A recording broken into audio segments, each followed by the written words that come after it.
And our big topic is continuing our series. We're going to have, last week it was overlooked platformers. This week we're going to have some overlooked games as well. This time is strategy, board and card games, kind of fulfilling that kind of mental arithmetics that we like to do. And next week we'll be doing another overlooked games in a variety of other titles that we can look at. So I'm going to get things kicked off with a strategy game that is also a board game, that's also a card game, that's also a dice game. It throws everything at you. And I was playing this yesterday because me and my son now can play online together. And it's a game which lives or dies, unfortunately, by its online experience, because you can only play it in single player on one Switch because of the elements of the cards you need to keep secret from other players. It's a game called Amelo.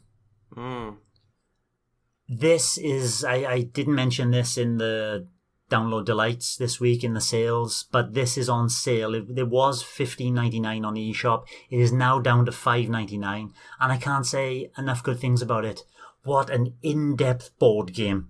You've got the king in the middle of the board, and the king is going crazy slowly. He's dying. There's an entity called the Rot, which is eating him away, but also leading him to madness. And then surrounding the king's castle, he's always in the center, and he's good. You can see him very well animated. Hexagonal pieces of the board, and then you got 4 players. So me and my son were playing this last night, and I was one of the wolves, and there's different clans you can play, and each clan has a different strategy. So the wolf might be good at fighting, a bear will be good at magic, a rabbit will be good at speed, and the rat will be good at bargaining and sneaky, sly stuff going on in the background, obtaining money. So as you're working your way around the board, you can earn money by taking over certain squares like villages. You can earn prestige, which is how the king looks at you. The more prestige you have, the more the king will like you and allow you to make decisions upon a new day starting. There are 9 days to play throughout the entire game, and there's a day and night cycle as well. So you've got 18 turns basically, a day and a night for each day. And there are 4 ways I can see, because it's what an in-depth, complex game. There are 4 ways you can win. One is by being the prestige leader. So keeping in the eye of the king, killing the bad guys, and doing the things the king wants. So when the king eventually finally dies at the end of the day 9th, you're the kind of heir to the king because you are the kind of king's second in charge. So that's one way to win. How do you stop someone then? Go and kill them. They lose their prestige. So there's ways to stop people from getting more prestige. There's another one which is there's no easy way to win, that's for sure. Collect 4 spirit stones which get dropped randomly around the board, and then you can heal the king. There's another way which you can go and kill the king, but you've got to get into the castle, infiltrate it.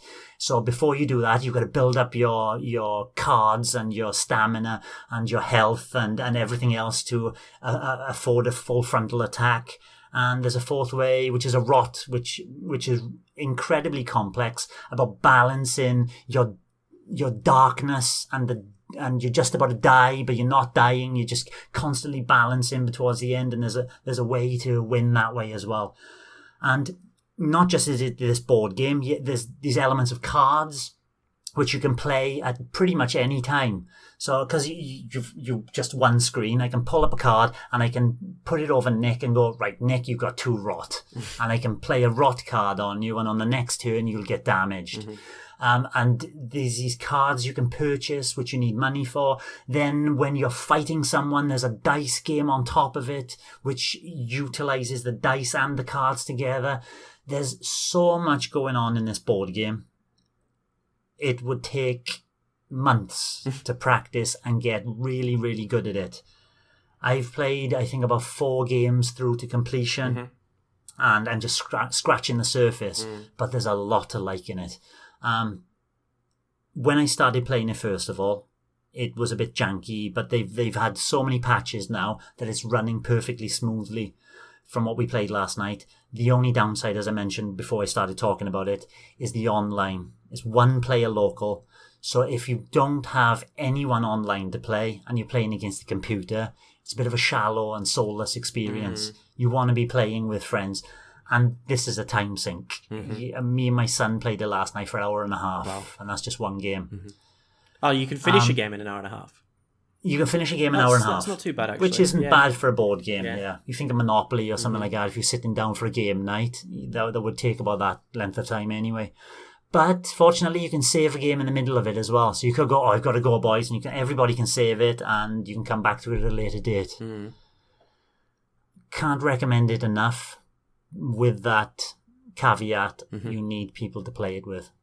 Interesting. That's kind of like, I don't know, it's kind of like Civilization. It sounds a little bit like Civilization in a way, which is, I mean, it's not really overlooked because everybody knows about Civilization, but it's a very good port. I think it runs really well on the Switch, and it works okay with the Pro Controller. Like, it took me quite a while to get used to the buttons, but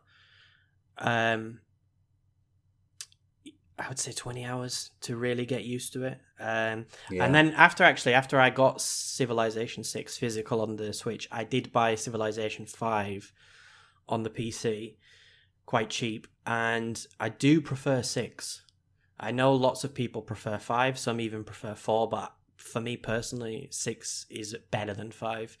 And I'm debating whether to get 6 on the PC or not, because there's cross saves, which is nice. So you can start on the Switch and continue on the PC. And you can pass that, you can pass that save back and forth. You can, you can. You just need a 2K really account, apparently. The Switch version, I got it physical, and I had some DLC with the game. Because I've had a look at the PC one, and the one that, like, the base version of the game doesn't include some of the DLC that is in the Switch version. So I don't know why that is, but... Because it came out later, I believe. Possibly, it's like the collection or whatever they call it, It's because I have this. I've put it on once. I was, whoa, what the hell is going on here? I will come back to this, and I never did. And I really want to play. You should, because I need to find the time. I mean, you're not going to finish a board in an hour and a half, definitely. Like every time I play this game, I always end up starting a new game because I put in 4 or 5 hours, save it, and then I never go back to my save. I need to. I've actually got one save now, where I'm about 30 turns from the end. So, and I think I'm in second place overall and leading in culture and science.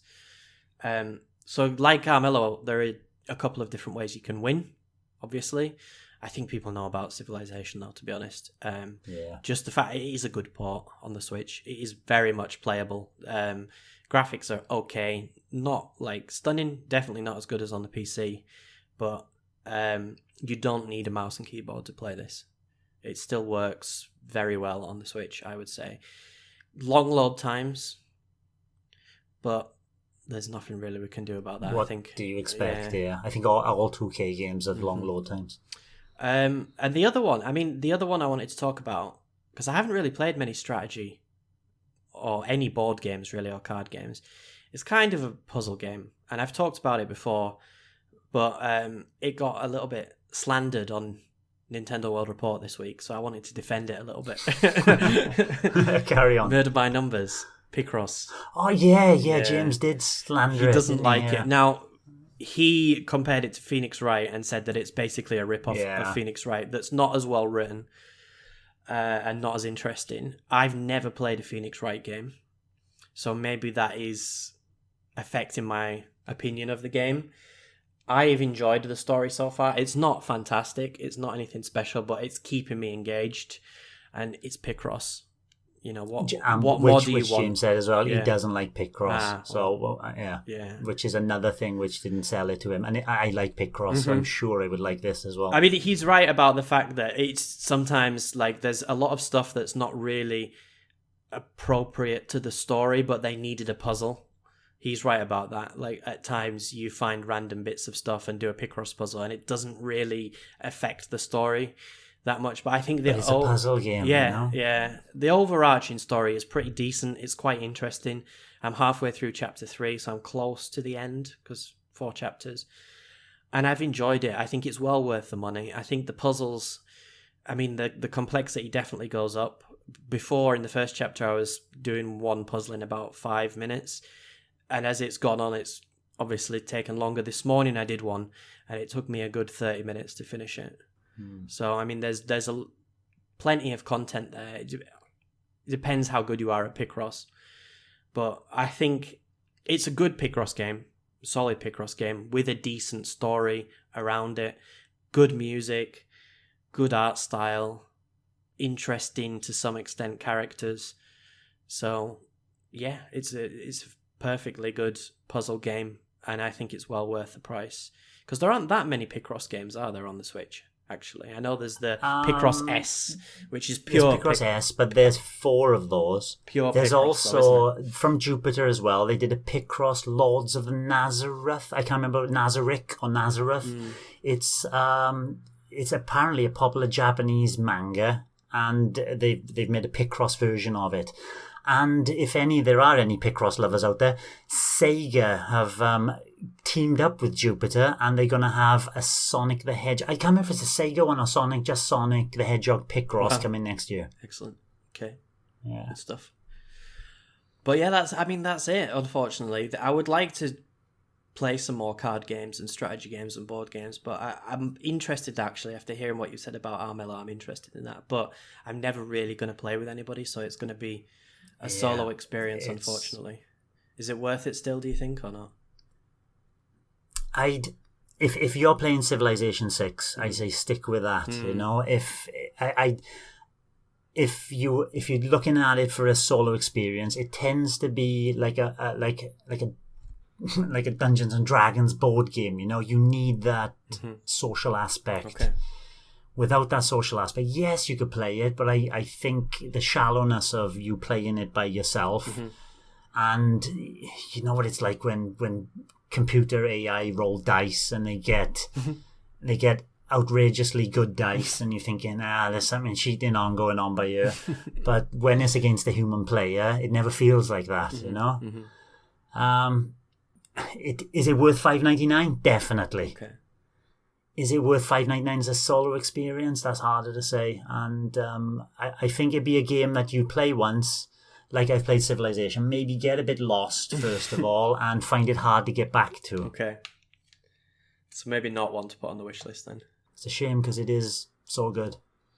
If you had 4 people local each with a Switch and playing that game, it'd be amazing. The next one I'm going to say is another strategy game, and it's a strategy in the terms of being turn-based. And this is Steamworld Heist. I do have that. Love the Steamworld games, Steamworld Dig 1, Steamworld Dig 2. But this one I've played more and longer, and I've gone back to as well. And my son has played this on the 3DS to completion. He's played it on the Switch to completion.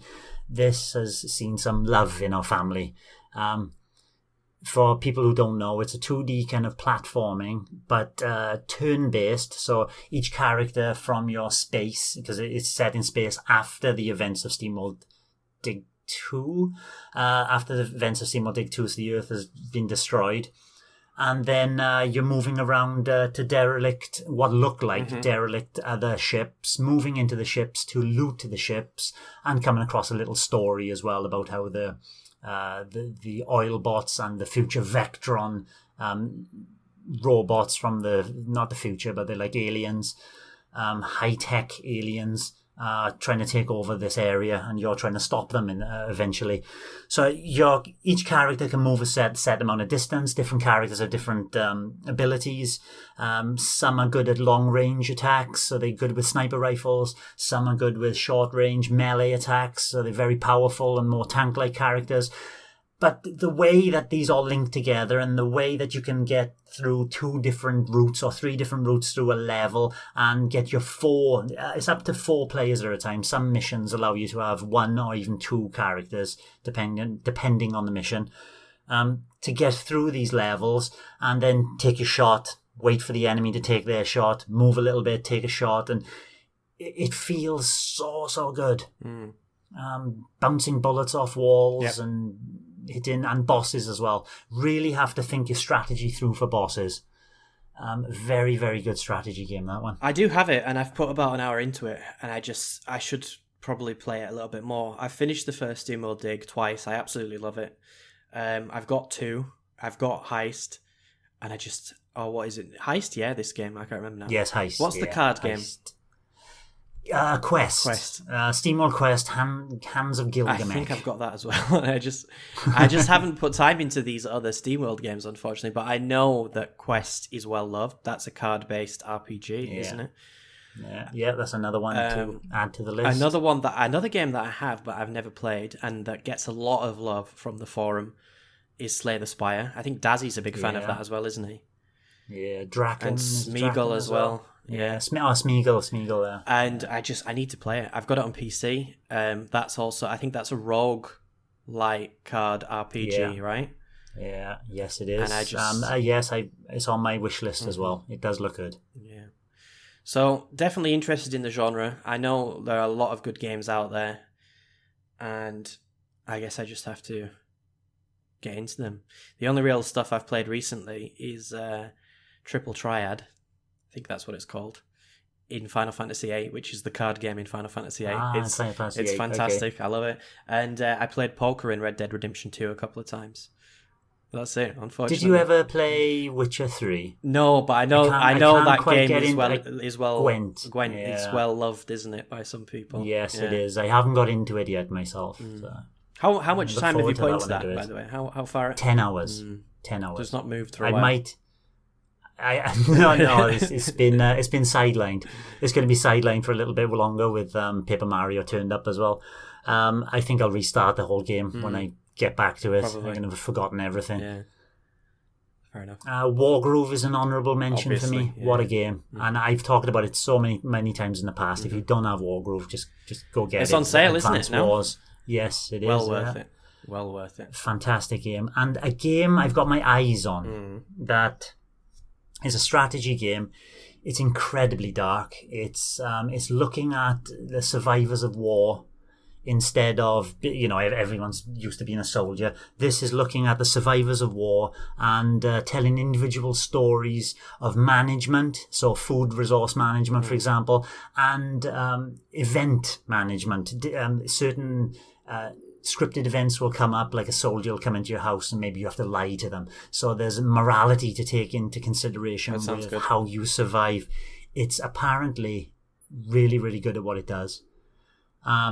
It seamlessly blends these stories together, and the way the kind of management sits, it doesn't get overly complicated as a game, but the stories it tells are beautiful apparently. And the Switch version has all the DLC, so it adds extra stories. There's one which is told from the survivors, child war survivors, and there's another one from the DLC which is a father trying to protect his son. And it sounds so intriguing. In fact, I'm going to buy it after this podcast because it's also in the sale. Oh, is it? It was $35.99. It's now £11. That's not bad. I think. What's it called? It's called This War of Mine. Okay, interesting. I'm going to watch some YouTube videos, read a review, and see. Yeah. It popped up on an Indie World Showcase a long time ago when they weren't even Indie World Showcases, like Indie Directs on Indies. Has it been out a while then, that one? Yes, it has, yeah. One game, actually, that I've put a lot of time into on PC that I would love to come to the Switch, though I don't know if it would work with a controller, would be Papers, Please. I don't know if you've seen that or heard of it. I haven't. It's where you play it as a border guard, and you have to let people in or deny people access to a country where the government is obviously failing. It's like based on the end of the USSR, sort of style. And it's really, really good. It's been out for a while now, I think like 6 or 7 years, but... I suppose your actions of letting certain people in will have... there's like multiple endings, branching storylines. I think I've unlocked 5 of the 6 like main storylines just by playing it occasionally. It's really, really fun. It sounds pretty boring, like you're a border guard, but obviously sounds intriguing because you're doing like monotonous and routine things. You've got to work quickly, otherwise you don't get enough money to live. If you make a mistake, you get fined. So it really balances that pressure of working quickly and also not making a mistake at the same time.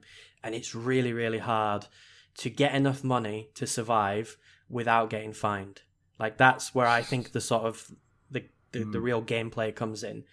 And then obviously you'll get sort of unique characters, and they might give you something, or they might ask you a strange question. So really, really fun game. Really challenging as well, actually. I really hope that comes to Switch. But if it doesn't, I know it's on Steam and it's very, very cheap. So well worth it for a good... Again, it's a puzzle game. It's not really a strategy game, but very, very much fun. And it'll run on anything. If you've got... Papers, Please. Yeah, it'll run on absolutely anything. So I'd like to see that come to Switch. And I think Hopefully. I think he's had another game out recently, the guy who made Papers, Please. I need to double check that. Maybe I'll say about it next week. But yeah, that's it for me, unfortunately. I don't have much else to talk about. I wish I played more. I wish I had time, because these kind of strategy games, when I get into them, I end up going in deep. Yeah, me too. And you just need so much time, don't you? I just need, they are time sinks, and even the bigger games like Mario and Rabbids, but even more the smaller board games, I'm thinking I wish I picked that up when it was on sale. Light Fingers looked intriguing. It's like you build the board as you're going along, and you've got slight platform elements in there as well of when you're stealing things. It looks a lot of fun, but also the kind of classic games like Cluedo, Pandemic, Carcassonne, Catan, and the new card game called Feria, where you build in the landscape as well. They all look fantastic for me. I would love to purchase them all. But, not enough hours in the day. Exactly. Yeah, shame. Thanks for watching, and don't forget to hit the subscribe button and give us a like if you've enjoyed our content. You can also check out our other great content on Twitter, Facebook, Instagram, and the N-E Café podcast from all good podcast providers. Just follow the links in the description below.